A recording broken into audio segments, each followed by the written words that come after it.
बिस्मिल्लाहिर्रहमानिर्रहीम अस्सलाम वालेकुम। मैं हूं मोहम्मद उस्मान और आज का टॉपिक है सैम्पलिंग विद रिप्लेसमेंट और सैम्पलिंग विदाउट रिप्लेसमेंट में क्या डिफरेंस है।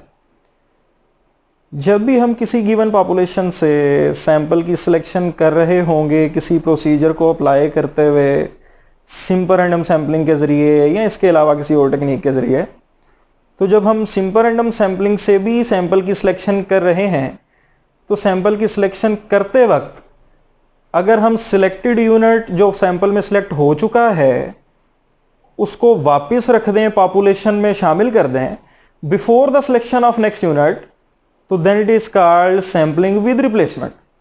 यानी हम कह सकते हैं क्या sampling is said to be a sampling with replacement if the selected unit is returned to the given population before the selection of next unit.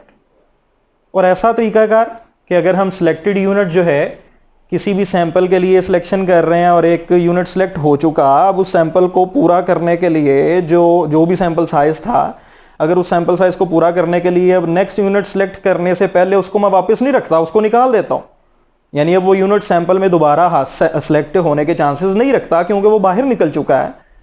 तो अब ये जो तरीकाकार होगा सैंपल की सिलेक्शन का कि जिसमें हम सैंपल के अंदर एक दफ़ा जो सिलेक्ट हो चुका यूनिट उसको वापस नहीं रख रहे before the selection of next unit, then it is called sampling without replacement.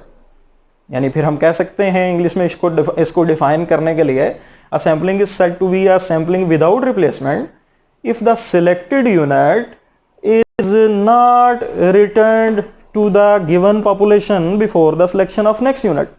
दोनों की डेफिनेशन में जो डिफरेंस है असल वो क्या है, रिटर्न और नॉट रिटर्न का। अगर रिटर्न कर देते हैं before the selection of next unit तो ये विद रिप्लेसमेंट है, और अगर हम सिलेक्टेड यूनिट को वापस पॉपुलेशन में शामिल नहीं करते, बाहर निकाल देते हैं before the selection of next unit, then it is called sampling without replacement.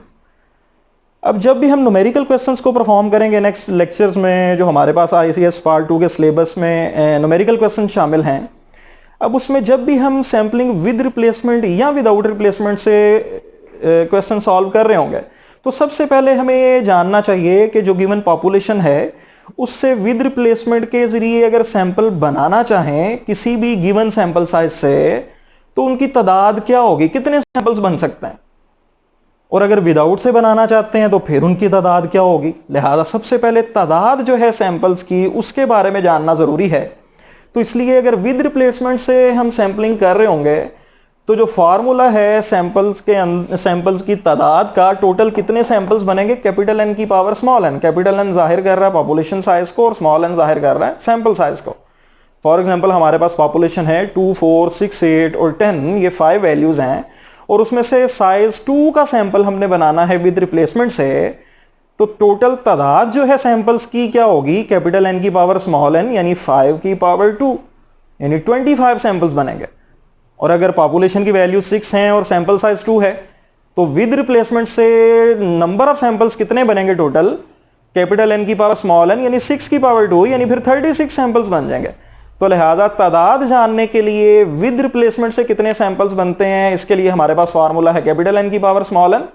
और हमारे पास अगर विदाउट रिप्लेसमेंट की बात करें कि इसमें सैंपल्स की तादाद जानने के लिए क्या करना है, तो इसमें दो मुख्तलिफ वेज हैं।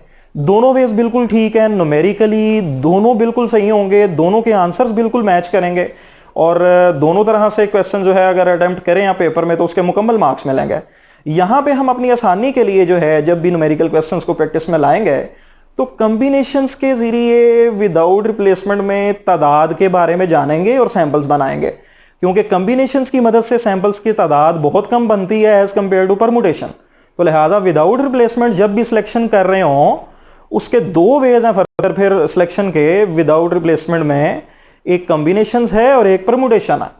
अब इन दोनों को डिफाइन करते हैं, फिर उसकी तादाद के जो फार्मूलाज हैं उसको भी डिस्कस करेंगे ब्रीफली। परमुटेशन और कॉम्बिनेशन क्या है, परमुटेशन कहते हैं all orderly arrangements of r objects out of n। Total को अगर आप n से जाहिर कर दो और जो सैंपल साइज है उसको r से जाहिर कर दो जितनी ऑब्जेक्ट्स की सिलेक्शन करना चाह रहे हो, तो अगर r की सिलेक्शन करनी है टोटल n में से, तो अगर वो r की सिलेक्शन n में से करते हुए आप ऑर्डरली पॉसिबिलिटीज, ऑर्डरली अरेंजमेंट्स तमाम बना लो जितनी भी पॉसिबल हैं, तो वो ऑर्डरली अरेंजमेंट्स जितनी भी बनेंगी वो हमारे पास परमुटेशंस कहलाएंगे।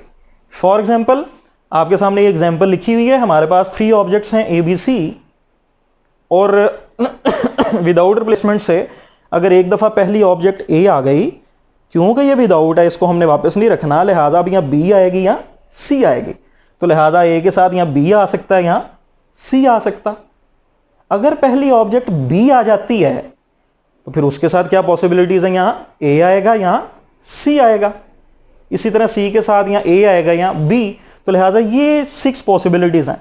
अब ये तमाम पॉसिबिलिटीज लिखते हुए जब ए बी और ए सी पॉसिबिलिटी हमने लिख ली, दोबारा बी के साथ जब पॉसिबिलिटीज चेक कर रहे हैं तो बी एक पॉसिबिलिटी थी जिसको हमने कंसीडर किया। हालांकि इन तमाम अरेंजमेंट्स के अंदर ए बी पहले तो आ चुका हुआ है, अब बी ए को और ए बी के अंदर डिफरेंस क्या है, जस्ट ऑर्डर का डिफरेंस है। ए बी में ए पहले, बी ए में बी पहले है।